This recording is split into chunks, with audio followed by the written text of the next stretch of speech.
जय महाकाली, महालक्ष्मी, महासरस्वती, माँ कामाख्या। जय भैरव बाबा, जय सद्गुरुदेव महाराज। श्रीमद् देवी भागवत महापुराण प्रथम खंड के चतुर्थ स्कंध में 25 अध्याय की कथा हम लोग सुनेंगे। व्यास जी द्वारा सांभवी माया की बलवत्ता का वर्णन, श्री कृष्ण द्वारा शिव जी की प्रसन्नता के लिए तप करना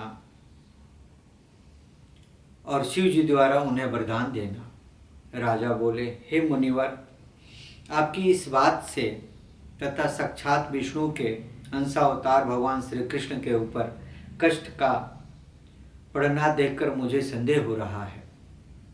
भगवान विष्णु के अंश से उत्पन्न श्री कृष्ण अपरिमित प्रताप से संपन्न हैं, फिर भी भगवान के उस पुत्र का प्रसव गृह से हरण कैसे संभव हुआ? वह दैत्य संभरासुर चारों ओर से भली भांति सुरक्षित रमणीय नगर के अत्यंत गुप्त स्थान में अवस्थित प्रसव गृह में प्रवेश करके उस बालक को कैसे उठा ले गया? यह बड़ी विचित्र तथा अद्भुत बात है कि भगवान श्री कृष्ण भी इसे नहीं जान पाए। हे सत्यवती नंदन, मेरे मन में इस बात को लेकर महान आश्चर्य उत्पन्न हो रहा है। हे ब्राह्मण, वहाँ द्वारकापुरी में वासुदेव श्री कृष्ण के विद्यमान रहते हुए भी सूतिका गृह से बच्चे की हरण की जानकारी उन्हें नहीं हो सकी। मुझे इसका कारण बताएं। व्यास जी बोले, हे राजन, प्राणियों की बुद्धि को विमोहित कर देने वाली माया बड़ी बलवती होती है। यह सांभवी नाम से प्रसिद्ध है। संसार में कौन सा प्राणी है जो इस माया के प्रभाव से मोहित नहीं हो पाया? जो मनुष्य जन्म पाते ही प्राणी में समस्त मनोवांछित गुण उत्पन्न हो जाते हैं। ये सभी गुण देह से संबंध रखते हैं। देवता अथवा दानव कोई भी इससे परे नहीं है। भूख, प्यास, निद्रा, भय, तंद्रा, व्यामोह, शोक, संदेह, हर्ष, अभिमान, बुढ़ापा, मृत्यु, अज्ञान, ग्लानि और ईर्ष्या, परम दोष, दृष्टि, मद और थकावट, ये देह के साथ उत्पन्न होते हैं। हे राजन, ये भाव सभी पर अपना प्रभाव डालते हैं। जिस प्रकार श्री राम अपने समक्ष विचरणशील स्वर्ण मृग की वास्तविकता को नहीं जान पाए और वे सीता हरण तथा जटायु मरण की घटना भी नहीं जान सके, श्री राम यह भी नहीं जान सके कि अभिषेक के दिन ही उन्हें वनवास होगा और वे अपने वियोग जनित शोक से पिता की मृत्यु भी नहीं जान पाए। रावण के द्वारा बलपूर्वक हरी गई सीता के संबंध में श्री राम कुछ भी नहीं जान सके थे और एक अज्ञानी पुरुष की भांति उन्हें खोजते हुए वन में भटकते रहे। तदंतर उन्होंने बलपूर्वक बाली का वध करके वानरों को अपना सहायक बनाकर सागर पर सेतु बांधा और पुनः उस समुद्र को पार करके उन्होंने सभी दिशाओं में बड़े बड़े शूरवीर वानरों को भेजा। तत्पश्चात संग्राम भूमि में रावण के साथ घोर युद्ध किया, जिसमें उन्हें महान कष्ट उठाना पड़ा। महाबली होते हुए भी श्री राम को नागफास में बंधना पड़ा। बाद में गरुड़ की सहायता से वे रघुनंदन श्री राम ने कोप करके समर भूमि में रावण, महाबली, कुंभकर्ण, मेघनाद, निकुंभ का संहार किया। भगवान श्री राम को जानकी की निर्दोषता का भी परिज्ञान नहीं हो सका और उन्होंने शुद्धता की परीक्षा हेतु प्रज्वलित अग्नि में उनका प्रवेश कराया। तत्पश्चात दशरथ पुत्र श्री राम ने परम पवित्र तथा प्रिय सीता को लोक निंदा के भय से दूषित मानकर उनका परित्याग कर दिया। वे श्री राम अपने पुत्रों लव कुश को नहीं पहचान सके। बाद में महर्षि वाल्मीकि ने उन्हें बताया कि वे दोनों महाबली बालक उन्हीं के पुत्र हैं। हे रघुनंदन श्री राम, वे रघुनंदन श्री राम सीता के पताल जाने की भी बात नहीं जान पाए। वे कुपित होकर भाइयों का वध करने को उद्यत हो गए। दानों खर के संहारक श्री राम को काल के आगमन का भी ज्ञान नहीं हो सका। मानव शरीर धारण करके उन्होंने मनुष्यों के समान कार्य किया। ऐसे ही श्री कृष्ण ने भी सभी मनोचित भाव प्रदर्शित किए। इस विषय में अन्यथा विचार नहीं करना चाहिए। यदुनंदन श्री कृष्ण पहले कंस से भय से गोकुल जाने को विवश हुए। कुछ समय के पश्चात जरासंध के भय से मथुरा छोड़कर श्री कृष्ण को द्वारका जाना पड़ा। वही श्री कृष्ण अधर्मपूर्ण कार्य करने में प्रवृत्त हुए, जो कि उन्होंने सनातन धर्म को जानते हुए भी शिशुपाल के द्वारा वर्ण की गई रुक्मिणी का हरण कर लिया। संभरासुर के द्वारा पुत्र का बलपूर्वक हरण कर लिए जाने पर उनके लिए श्री कृष्ण शोकाकुल हो उठे और भगवती से पुत्र के जीवित होने की बात जानकर वे प्रसन्न हो गए। इस प्रकार हर्ष तथा शोक इन दोनों से वे प्रभावित रहे। सत्यभामा की आज्ञा से स्वर्ग में जाकर कल्प वृक्ष के लिए उन्होंने इंद्र के साथ युद्ध किया। युद्ध में इंद्र को परास्त करके अपना स्त्री वासित्व प्रकट करते हुए श्री कृष्ण ने इंद्र से वह कल्प वृक्ष छीन लिया था। माननी सत्यभामा का मान रखने के लिए प्रभु श्री कृष्ण काष्ठ मूर्ति के रूप में चित्रित हो गए और सत्यभामा ने पति श्री कृष्ण को वृक्ष में बांधकर उन्हें नारद को दान कर दिया।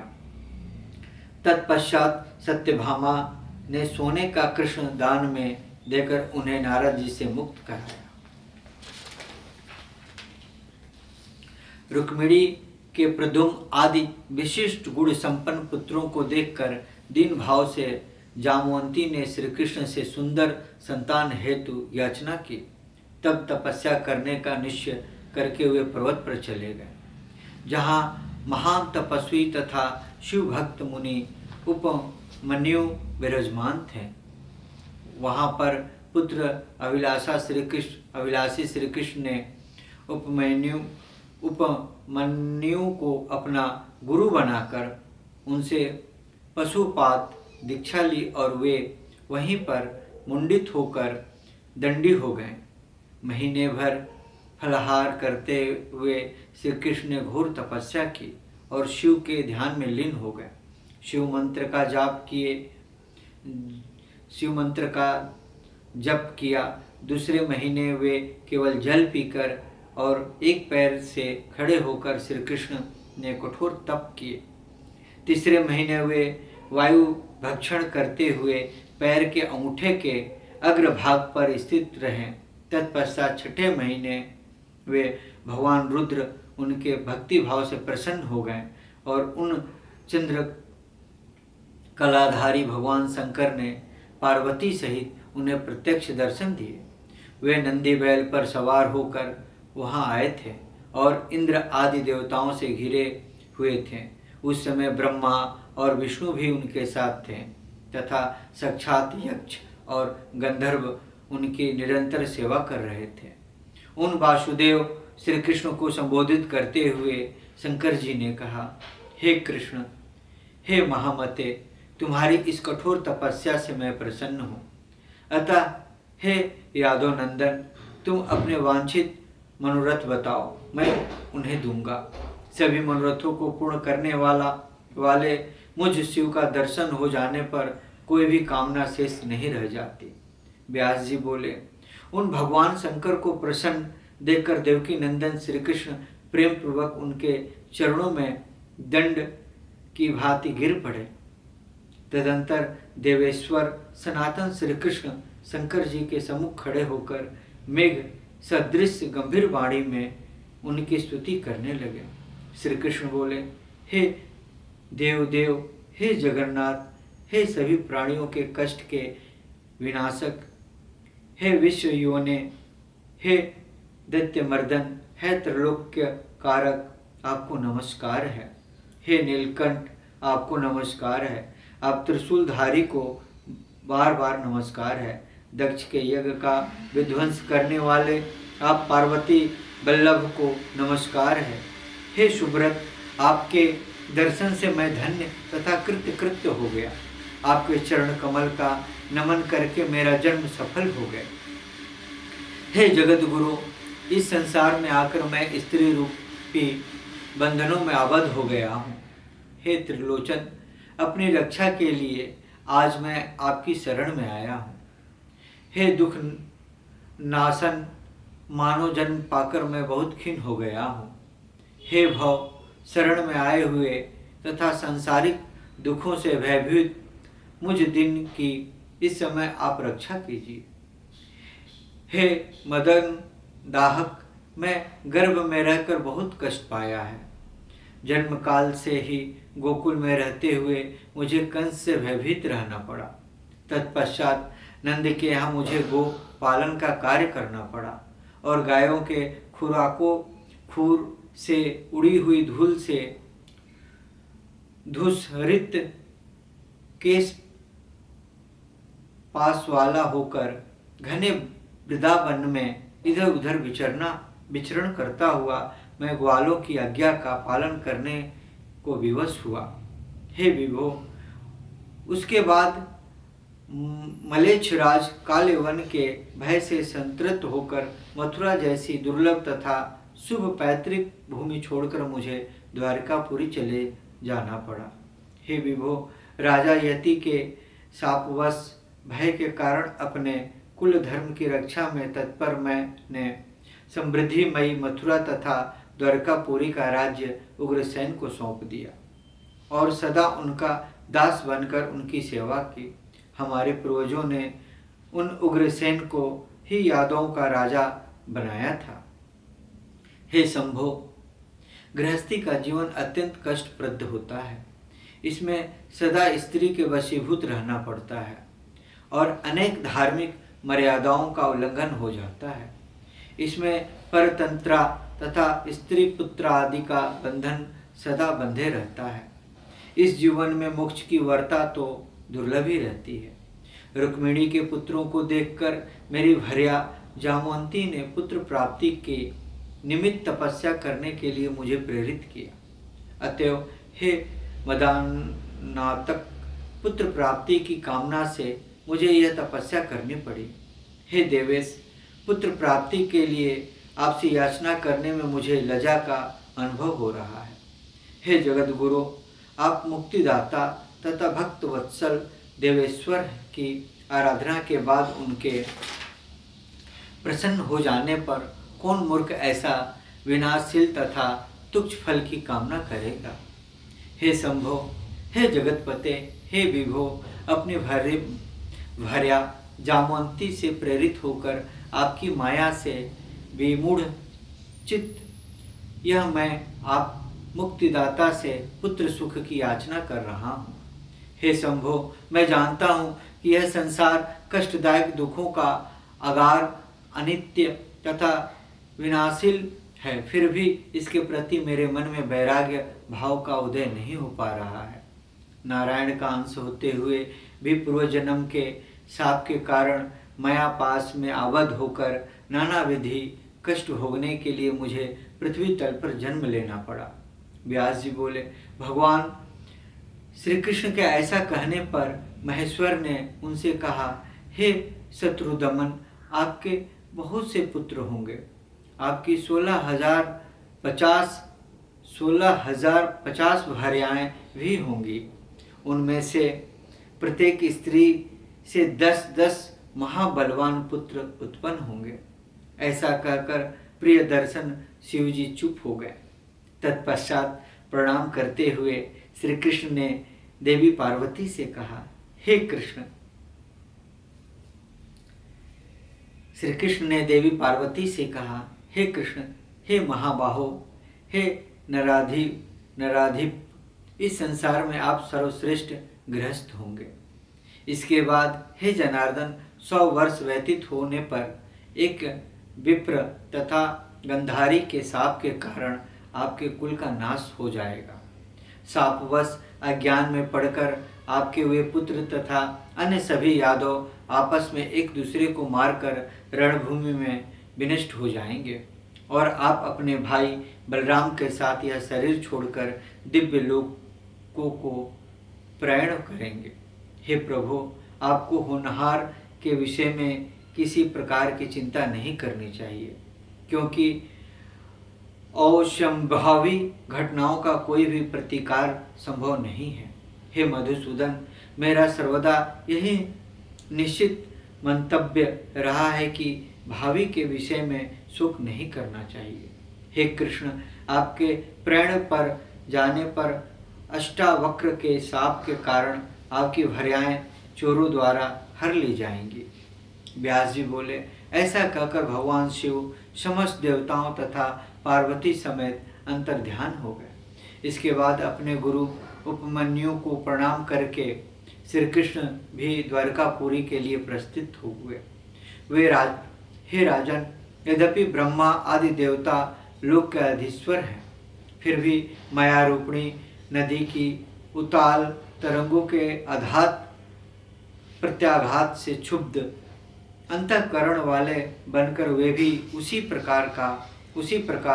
माया के अधीन रहते हैं, जैसे कठपुतली बाजीगर के अधीन रहती है। उनके पूर्व जन्म के संचित कर्म जिस प्रकार के होते हैं, उसी के अनुरूप पर ब्रह्म स्वरूपिणी माया उन्हें सदा प्रेरित करती रहती है। उन भगवती के हृदय में किसी प्रकार की विषमता अथवा निर्दयता लेस मात्र भी नहीं रहता। वे अखिल भुवन की ईश्वरी केवल जीवों को भवबंधन से छुटकारा दिलाने के लिए निरंतर प्रयत्नशील रहती है। यदि वे भगवती इस चराचर जगत की सृष्टि न करती तो समग्र जीव जगत माया शक्ति के बिना सर्वदा के लिए जड़ ही रह जाता। अतएव वे भगवती करुणा करके यह जगत और जीव आदि जो भी हैं उनकी रचना करती है और उन्हें कर्मशील बनाने के लिए सतत प्रेरणा देती रहती हैं। अतएव ब्रह्मा आदि देवताओं के भी इस प्रकार माया विमोहित हो जाने में संदेह नहीं करना चाहिए, क्योंकि समस्त देवता तथा दानव माया से निरंतर आवृत रहते हुए भगवती योग माया के अधीन रहते हैं। स्वेच्छा विचरण एवं विहार करने वाली वे देवेश्वरी ही स्वतंत्र हैं। अतएव हे राजन, उन महेश्वरी की समय प्रकार से पूजा करनी चाहिए। तीनों लोकों में उनसे श्रेष्ठ कुछ भी नहीं है। उन पराशक्ति भगवती योग माया के पावन चरणों का सदा स्मरण कर बना रहे, यही जीवन की सफलता है। मेरा जन्म उस कुल में न हो जहाँ देवी की उपासना न होती हो। मैं उन देवी का ही अंश हूँ, दूसरा नहीं। मैं ही ब्रह्म हूँ तथा तब मैं शोक का भागी नहीं हो सकता। इस अवैध बुद्धि से युक्त रहते हुए उन सनातन जगदम्बा का चिंतन करना चाहिए। गुरु के उपदेश से वेदांत श्रवण आदि के द्वारा भगवती के स्वरूप को जानकर नित्य एकाग्र मन से उन आत्म स्वरूपिणी योग माया की भावना करनी चाहिए। ऐसा करने से प्राणी भव बंधन से शीघ्र ही छूट जाता है, अन्यथा करोड़ों कर्मों से भी नहीं छूट सकता। निर्मल अंतःकरण वाले सभी श्वेता स्ववावतर आदि ऋषिगण उन्हीं आत्मस्वरूपिणी भगवती का अपने हृदय में साक्षात्कार करके भवबंधन से मुक्त हुए हैं। उन्हीं की भांति ब्रह्मा विष्णु आदि देवता तथा गौरी लक्ष्मी आदि देवियां ये सब उन्हीं सच्चिदानंद स्वरूपिणी भगवती की उपासना करते हैं। हे राजन, हे अनंत, नाना विधि प्रपंचों के ताप से त्रस्त आपने मुझसे जो कुछ पूछा था मैंने वह सब बता दिया। अब आप और क्या सुनना चाहते हैं? हे महाराज, मैंने आपको यह परम श्रेष्ठ आख्यान सुनाया जो सर्व पाप विनाशक, पुण्यदायक, पुरातन तथा अत्यंत अबुद्ध कथानक है। जो इस वेद तुल्य पुराण का नित्य श्रवण करता है वह सभी पापों से मुक्त होकर देवी लोक में महान आनंद प्राप्त करता है। सूत जी बोले, हे मुनियों, मैंने व्यास जी द्वारा विस्तार पूर्वक कहे गए इस श्रीमद् देवी भागवत नामक पंचम महापुराण को उनसे सुना था। इस प्रकार श्रीमद् देवी भागवत महापुराण प्रथम खंड के चतुर्थ स्कंध में 25वां अध्याय ओम तस्तम।